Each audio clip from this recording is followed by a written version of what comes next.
বুঝলে বন্ধু, একজন মাস্টার মশাই তার ছাত্রকে বলছে যে তুই বড় হয়ে কি হতে চাস। তার ছাত্র তার বলছে আমি বড় হয়ে সুপ্রিম কোর্টে বিচারপতি হতে চাই। তখন মাস্টার মশাই বলছে বিচারপতি হয়ে কি করবি? তখন তার ছাত্রটা বলছে যে বিচারপতি হয়ে সবার আগে এই আইনটাই চালু করব, কোনো মেয়ে কোনো অচেনা ছেলেকে যদি দাদা বা ভাই বানায় তাহলে তার বাবার সম্পত্তি ভাগ সেই ছেলেটাকে দিতে হবে। তার মাস্টার মশাই বলছে এতদিন কোথায় ছিলিস রে ভাই?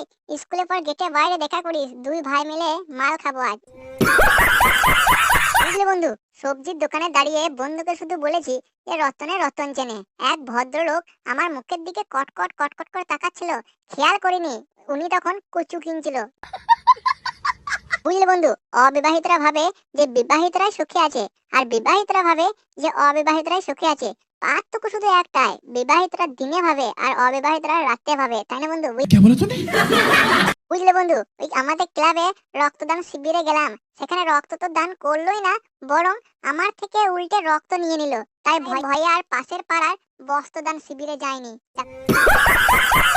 বুঝলে বন্ধু, প্রত্যেক ফ্যামিলিতে এমন একজন থাকবেই যাকে ভাত খাওয়ার জন্য বারবার ডাকতে হয়, তাই না বন্ধু?